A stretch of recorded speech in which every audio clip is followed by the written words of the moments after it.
Peace, peace. What's up, everybody?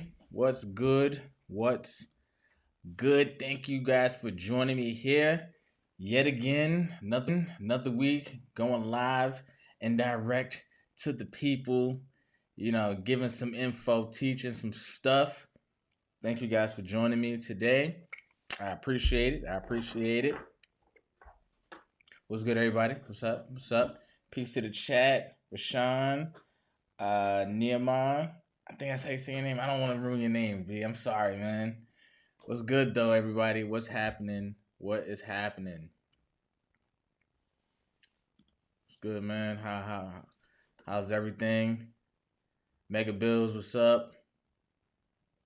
What's good, everybody? So, as you see from the title, today we are talking about the business of podcast, right? The business of podcasting, podcasts, all that good stuff. Hey, Shara, how are you? How are you?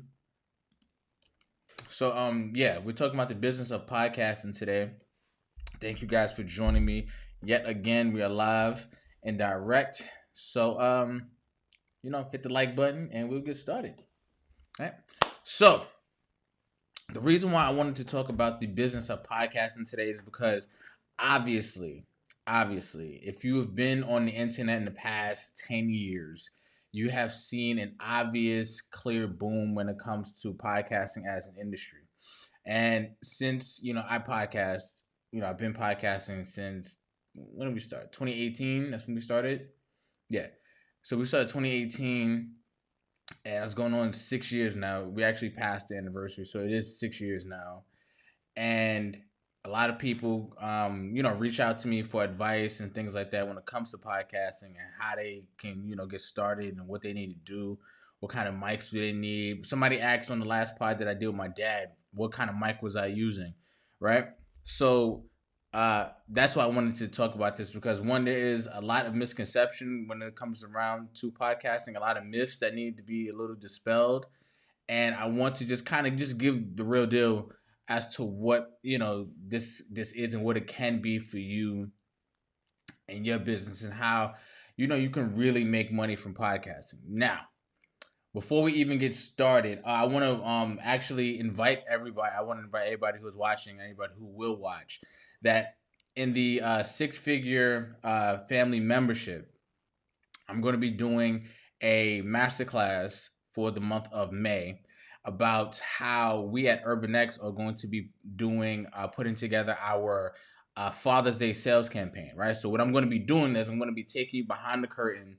I'm going to be showing you how we create our ad campaigns, how we set up the ads. I'm going to share my screen on how I use Facebook ads and stuff like that, and what buttons to press, why I'm pressing those buttons. I'm going to go over everything when it comes to this campaign. Now, you might say like, "Yo, you could have did that for Mother's Day," but me and my dad are dads. You know what I'm saying? So I thought this would be a great lesson because a lot of people have, a product line, a merch line, or another physical product that they want to sell. They want to get more eyes on their website, but they don't know how. And paid traffic is a great way to do so. And a lot of people don't know how that is done. So I'm going to be going over everything, how we're going to structure everything, the thinking behind the ads, all of that stuff, the thinking behind the structure, everything. So that'll be in the six-figure membership. So you can join that 7 days for free.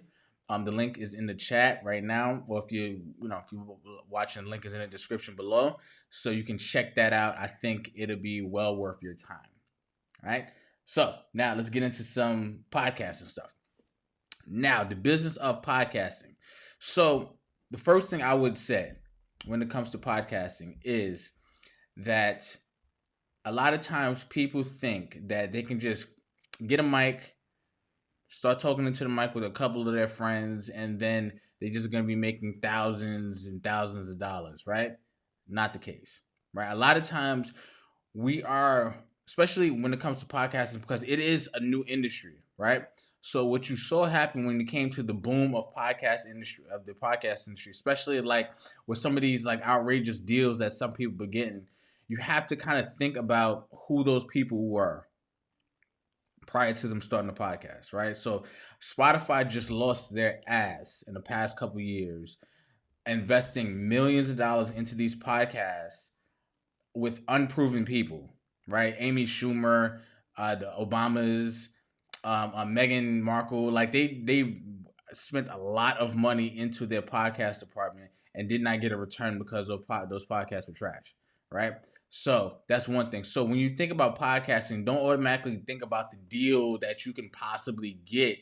Think about one, creating a good show, two, being consistent. That is the number one problem with podcasting. Okay, so I think like 80% of podcasts don't make it past like episode 7, and like 90% of those don't make it past episode 20.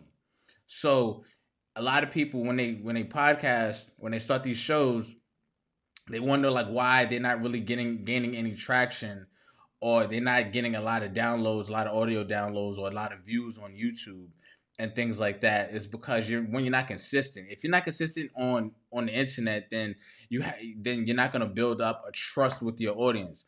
A lot of people, when me and my pops, we left the show, we stopped the show twice, right?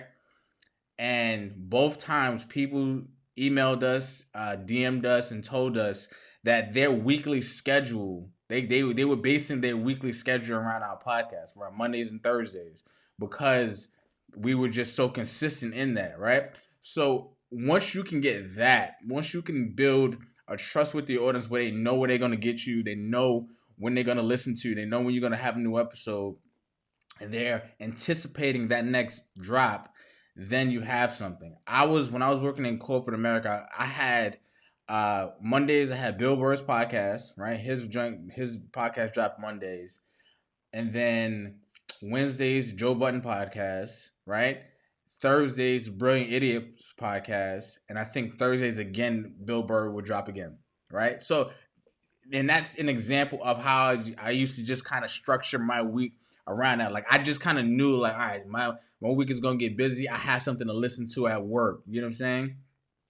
So that's what that's what that kind of came from. So as I was saying before, so many podcasts get started. Like even on the show, even on our show, we've announced other people's podcasts, and they didn't reach past like episode 5 or something, episode 6, and I'm just like, man. And that's another thing, because a lot of people, they just think you're cutting on mics and you're talking, it should be very easy. But when you are doing a podcast, especially if it's not a solo show, right? And you're dealing with other people, then you have other people's schedules to kind of worry about. You have other variables that will like sometimes hinder you from being consistent. Me and my friend Dre, we started a podcast a year and a half ago, maybe 2 years ago. Real Revenue Show. It was business focused. He's in North Carolina. We in 2 different places, and we were good. I think we got to 19 episodes. Like I think we did. However, his business, he actually runs a restaurant. He actually runs 2 restaurants, right? And he got busy, right? He was opening up his, I think his first location. He got really, really busy. He couldn't keep. And then I was, doing what I was doing with Urban X and stuff like that. I had my son. It really just got busy, and then we just kind of had to kind of call it. Not that we didn't want to continue. It was just the timing. It was just, we're not in the same place. It got tough, right? So that's one of the reasons that a lot of podcasts don't last. Another reason is the content itself. Now, with the advent of podcasts, like as it boomed and everybody had their own opportunity to get their voice out there, a lot of the times what you saw a lot of the same conversations taking place across different platforms, right? Relationship, should men have to pay on 300 on the first, like those Twitter relationships, they brought them to podcasting, and then it just kind of ran dry. Like people just stopped wanting to hear from the same, like those just same topics. The podcast that did last, that we were talking about those same topics, those people who were running were already famous. You get what I'm saying? So you have a way more uphill battle if you're talking about the same things. You get what I'm saying? What's up, J Knight, man? Peace. Mega Bill said, hold on. Mega Bill said, I had a podcast idea for years. I want a female male co-host, but I can't. but until I find consistent people, I will wait. Yeah, that's tough. I'm telling you. Like finding consistency is very very tough. Like there is a marketing like guru guy. His name is Seth Godin, and he is huge in the marketing space. And he will do a lot of people's podcasts as a guest, but his only caveat, it might have changed since the last time I read about this, but his only caveat is that you need to have more than 100 episodes, because that shows him that you are consistent and you're actually in this for the long haul. So okay, bet I'll come on your show, because a lot of people are just not consistent. How many times have you seen the announcement post about a new podcast that I'm doing, stuff like that, or somebody's doing, and then you don't really hear much of it, right? So you have to think about consistency is like really, really, really uh, uh, important, like imperative. Like it's like really, really that serious. Okay, content as well. Like I said, there are a lot of, and here's the thing too. A lot of people, they don't want to try to pigeonhole themselves and talk and try to talk about like one thing for a really long time. And if that's the case, that means you really don't know a lot about that topic, right? If you can't talk about that one thing for over 20 episodes, over 30 episodes, you get what I'm saying? So that's one thing, right? And a lot of times, what you'll realize that a lot of like like the podcasts that actually make some money are the ones who are specialized, right? I listened to a podcast about home buying, right? There's people who are new to the process. If you know a lot about home buying process, about getting the inspections, stuff like that, then that podcast is for you, right? There's podcasts about Stoic philosophy. If you're into that, Stoics, like boom, the Daily Stoic by Ryan Holiday, right? Like this, he just talks about Stoic philosophy. It doesn't have to be about current events. It doesn't just have to be about these Twitter topics that you can bring. They are different. There are a lot of different topics that you can really delve in deep, and you don't have to kind of try to spread yourself too wide. Another thing, a lot of podcasts don't need to be over an hour and change, right? So people watch Joe Budden's podcast, Joe Rogan, who's out 3 or 4 hour podcast. Me and my pops, we do an hour and a half, sometimes 2 hour podcast. Your podcast episodes could be 10 minutes. It could be 15 minutes. It could be 20 minutes and you'll be good. I've listened to some podcasts over 5 minutes and I was like, damn, I wish he would have kept going, right? Because this was an interesting topic, but he just got what he needed to say and then that was it. So that is one thing, right? So the consistency, the topic. What's another thing that I think people the money, right? So a lot of times people will talk to me, Malcolm, I want to start this podcast. Okay, cool. We go into it. I give the same spiel I just gave to you guys, right? And then they go, okay, so how do I make money? I go, right? So a lot of times in podcasting, unless you have a deal with a publisher or you have a deal with an ad network, money will not come in right away. It'll be very, very slow. And the thing is, you have to think about this as a business owner, not as you because your content is so amazing. You have to think about it as a business owner. How would I be able to get my investment back by giving you money to promote my stuff if nobody's listening to you? Right? And not to be like I'm not trying to be mean about it, but those are conversations that people have had with me and my pops, and we think we have a pretty sizable show, and people have told us too, yeah, YouTube numbers are okay, but your audio could be a little better, right? So you have to think about that as well. So the money can for you as a podcaster can come in different ways. So what you can do, you can if you are talking about if like let's say you're a home buyer or something like that, or you're another kind of content creator, you can use affiliate links to products that you use and products that you actually stand by, right? So if you are interviewing somebody who has a certain product, you can set up an agreement with them that they can link their product or their business in your description or something like that. And if one of your listeners clicks it and buys, you get a little PC off of it.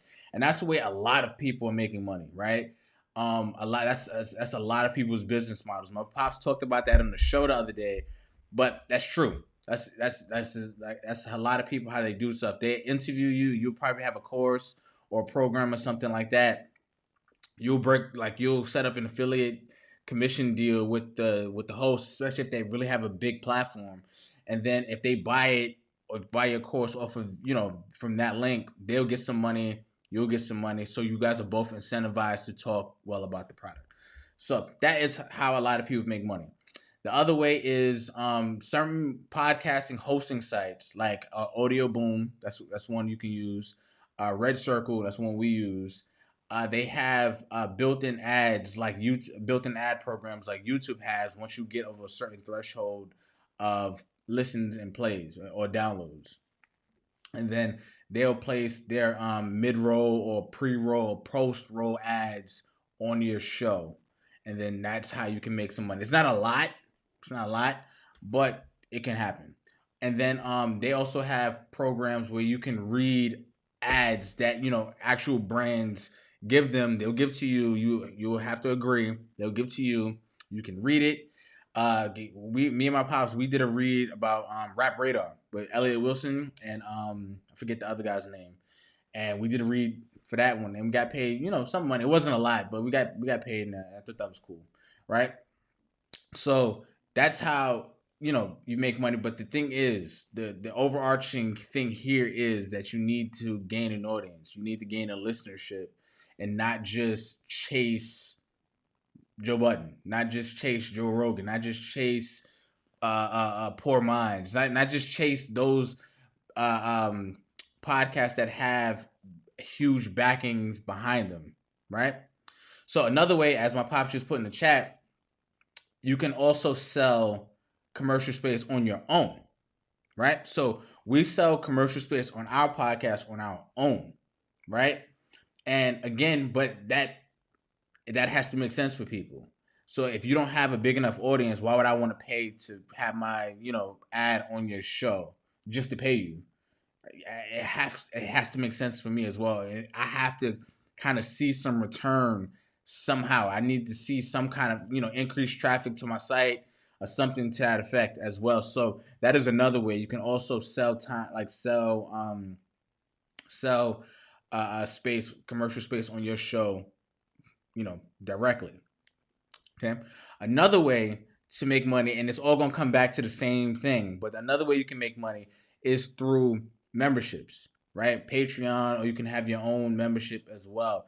Now, what a lot of people are doing, they're getting, they put that cart before the horse, right? They try to monetize their show before they even really have a good footing of what their show is and what it's about. We tried that as well. We created a Patreon page, like I want to say like 6 months into us starting our podcast, thinking, yo, why not? Like, everybody else is doing it. Why not? Like, we can be successful. And then what you have to realize is that's more work from you. So if you can barely come up with 20 episodes, why would anybody want to pay for more content that you're not going to deliver on? Right?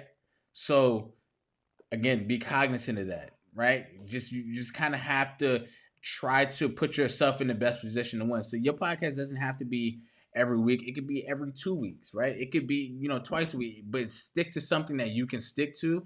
And then you'll start to see more and more people gravitate towards your content. Okay. I have some other notes that I wanted to get to. Oh, so as I said before, right? So that goes, a lot of those points that I just kind of tried to make just now goes back to building that audience, right? So what you can do, or what I recommend, because podcasting itself, like I said, still relatively new, and there's not a lot of platforms that can, there's not a lot of platforms that can feed your show to someone who doesn't already know you. Okay, so Apple Podcasts, you kind of need to search for the show, stuff like that. Spotify can recommend a podcast to you, but it's not like YouTube to where you could randomly see a show that you just kind of like find interesting and like, right? Like there's not a lot of podcast platforms with the algorithm of YouTube. So what you can do to build up your audio podcast and your video podcast, like your YouTube channel at the same time, is doing what I'm doing right now. That's going live and then repurposing the audio for Apple Podcasts, Google Podcasts, Spotify, all of those things. I think that was something, and then that takes way less work. Even though going live can be nerve wracking, it can, it can feel like, crazy. And sometimes if nobody's listening, you would feel like you're talking to, an empty room. However, I think starting out, if you do not have the extra hands and the manpower to edit videos, edit audio, stuff like that, I think that is a great way to cut down some of the production time. Okay, so what's gonna happen right after this podcast? Right after I get off this live stream, I'm gonna take the audio. I'm gonna export the audio. I might make a cut or two in the audio in GarageBand.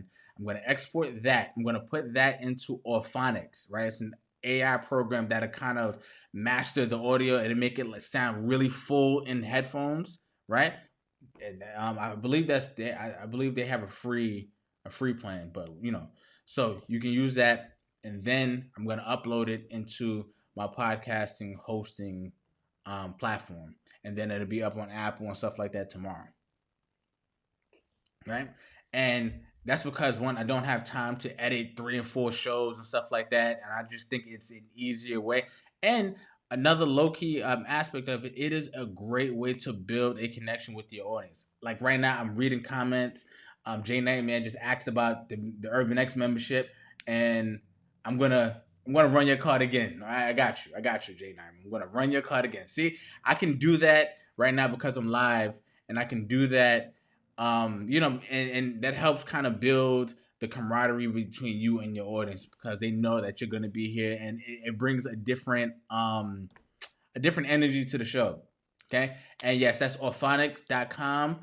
It's AUPHONIC.com. Right, that helps your audio sound really, really good. On the podcast that me and my dad do, his voice without like any editing is already huge, and my levels are always pretty low, right? So that brings our levels kind of, to the same place. So the listener who is listening gets a real full experience there.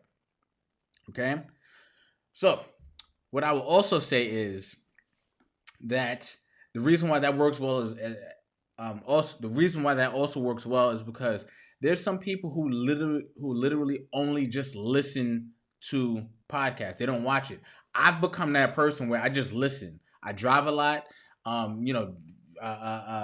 Taking Noble to school, coming down to New York, coming back. I drive a lot, so I like to listen more than just watch shows now. And if I'm doing something around the crib, I'm just listening now. There's a lot of people who do that. There's a lot of truck drivers who just listen. There's a lot of people who at their job behind the desk can't watch, so they listen. So you want to have both. You want to have both options there, right? And then what you'll see is you'll get a lot of people who you'll get like an even amount of people who listen and download the audio because that's just their preferred way. So I always recommend that. That's definitely a hack that I say people should take more advantage of, is going live and then taking the audio and repurposing the audio. And then, as I said on a couple of shows ago, where I showed you how I'm going to take this video now, the video from this live feed. I'm going to take this video. I'm going to put it into those AI programs, Opus Clip and Video.ai. It's going to break it up into multiple clips, and then I'm going to be able to share those clips as well. So again, that's even more content. That's even more ways to get more eyes on my show and back to my YouTube channel or back to the audio podcast. So many different ways. Okay? Cool. Now, another way to make money on your podcast is not with ads on your podcast, probably not even with memberships on your podcast, but if you have a product that you sell, right? So authors, right? People who have,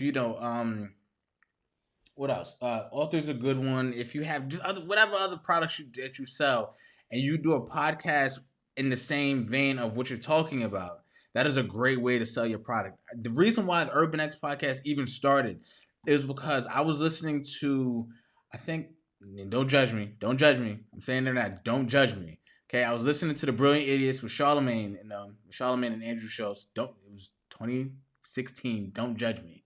Okay, so I was listening to that show, and then Charlemagne was coming out with his first book, and without even thinking about it, I said, "Oh, I'm gonna get it," because I've been listening to his podcast. So it felt like like I'm supporting, like I know you. You know what I mean? Because the thing about podcasting with any other kind of medium, when somebody is listening to you for a long time, any long form pieces of content, you're building a relationship with that audience member, and you have a way bigger chance for them to become a paying customer, because now with social media and it's so many different ways people are trying to like take your attention. You need about like 7, 8, maybe 9 different touch points before they actually buy something from you, right? So that's from seeing you on social media, that's from hearing the pod, watching another video, and things like that. It's way different aspects of seeing you, then they're ready to buy. Sometimes long form content kind of not cuts that down, but I think it does, because it just, people feel like they actually know you. And then if you say, yeah, I got a book coming out, or I have this product, I have this hair cream, I have this, somebody said they sell lock extensions and stuff like that. If your content is about hair and you have your own lock extension product, people are more willing to buy from you like that as well. Okay, I hope I'm not saying anything, you know, crazy, but I think that is something that people miss out on. Okay,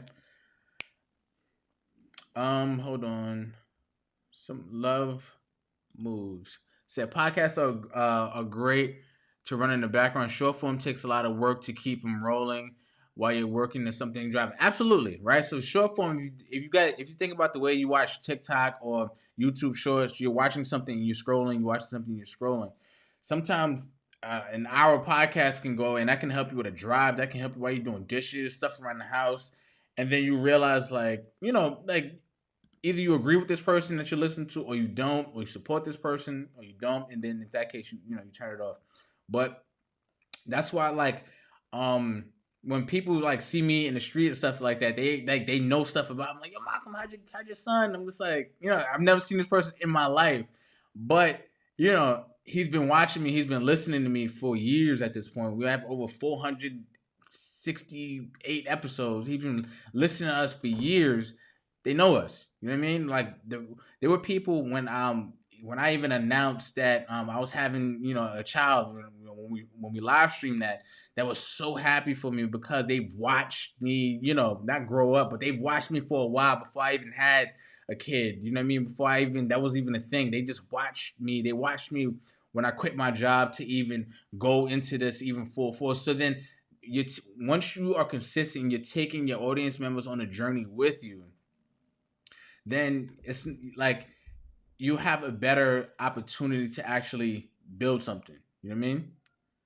Rashawn said, that must be weird, Malcolm. That would probably, I still not used to it. And my lady, like, will be out and somebody recognize me and say what's up, and I'm still like taken aback. And she's like, yo, you like, be nice, smile. I'm just like, nah. I am happy, but I'm still like, not used to it. You know what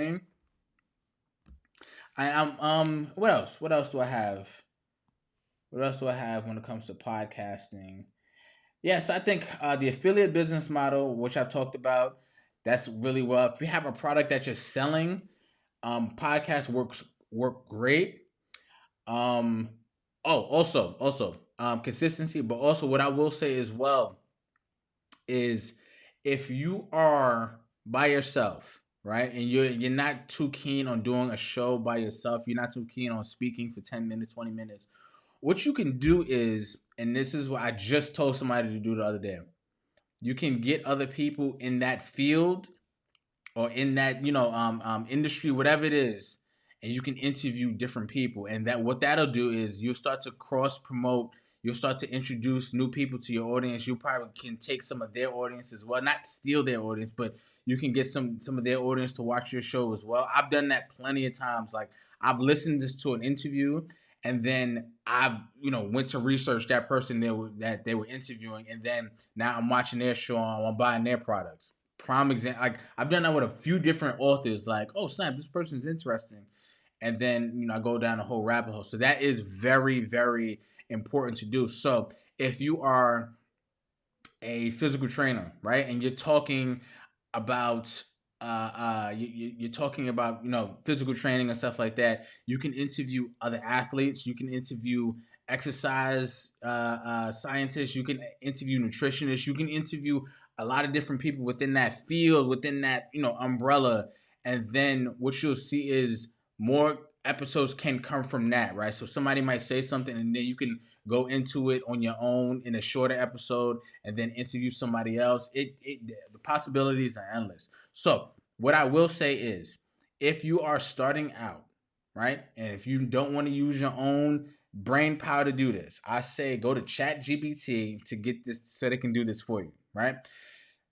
Try to map out at least 20 episodes at first, at least 20 episodes, because I just said a lot of people don't get past that point. Like majority of podcasts don't get past that point. There are hundreds of millions of podcasts on Apple right now that have not gotten past 20 episodes. Okay? Right. So now, try to script out 20 podcast episodes, right? They can range from 10 minutes to a whole 2 hours if you can do it. If not, they can go to 20 minutes. Just do them week in and week out. The reason why I've been going live on Wednesdays is for me to be consistent. It is because like I've started the Black Family Biz podcast last year, right? And I've been real hot, real cold, real hot, real cold. And I said, this is a way for me to be held accountable because y'all are live, y'all are here with me, y'all are watching it. And my pops, he's saying like, yo, like I was speaking to him today. He's like, you going live today, right? I am. So it's something for me to stay consistent as well. And this is episode for the Black Family Biz. I think this is episode 17. This is episode 17. Okay, so I'm staying true to what I'm teaching you guys as well, right? I'm here as well, and I'm in the grind as well. And this because this podcast isn't around a lot of the same topics me and my dad talk about, a lot of same topics that get a lot of clicks online and stuff like that. Way lower listenership, way lower viewership, but you kind of have to fight through that, right? So as you see, I'm here. You could do it too. Okay. Hold on. And I'm down to take some questions before I get up out of here. I used ChatGPT today to get those 50 questions, and then I did the AI clip thing. It was great. I am glad because I'm actually I'm about to do the same thing. I'm about to do the exact same thing. I'm gonna repurpose clips from these shows, and then I'm gonna do my own 50 for 50 as we call them. But I'm gonna do the exact same thing because I'm not just talking it. I live my raps too. Okay. Somebody said the first show, Malcolm was funny. Yeah, my first show, it was, oh my gosh, like I can't even watch those back. Those first few episodes, those are tough, man. Can't even watch those back. Those are rough. Oh yeah. Long form is good for drivers. Absolutely. Brother Red, Red and Blue help cover a lot of trips. Absolutely. And what I've been starting to do now, I start to bank episodes. Like if I know Mondays I'm gonna be driving back to New York, if I know I'll keep like 3 or 4 episodes just in the tuck for the drive there and the drive back. Just so, you know what I mean? Somebody asks, is Black Dot your dad? Yeah. As long as I can remember. Are you new? I'm actually interested by that question. Yeah. So if you have any questions or if there's anything that I've left out here, you can leave a comment below. And then yeah, I'll get to it. If not, you can email me at malcolm@blackfamilybiz.com. Also, John Lamar. First off, thank you for this. How do you keep coming? How do you keep from coming across looking crazy on camera? What do you do for an on-camera presentation? So, are you talking about just if you just like this, like a talking head in the camera? That's just practice. That's just practice. Like you just have to just do it, and then you'll get more comfortable at it. And then there are also certain programs that you can use to help with that. So there's Ecamm. That's what I'm using right now to live stream. You can record or go live, or you can do both at the same time, which is what I'm doing. And then and it just takes practice. It really just takes practice. One of my clients, she was nervous about how she was coming across off camera and not trying to post. I'm like, you got to post. Like the posts have to go up. The work has to get done. Like you have to start, and then you'll see what people are gravitating to. You'll see where you could have tightened up at. Like I'm not perfect. I, we I've been doing this for 6 years now, and I'm still not perfect. And I still get a little nervous at going on camera and stuff like that. But if that's the case for me, then starting out, you should really just volume, get those reps in. You know what I mean? Baby steps, absolutely, absolutely. What else, guys? What else? Yeah. I also want to remind everybody if you just came in, what I'm going to be doing a masterclass, like a sneak peek into behind the curtain of our Father's Day sales campaign. Right? It is May. Mother's Day just ended. We're going to be doing a whole 30-day sales campaign for Father's Day, and I'm going to be showing how.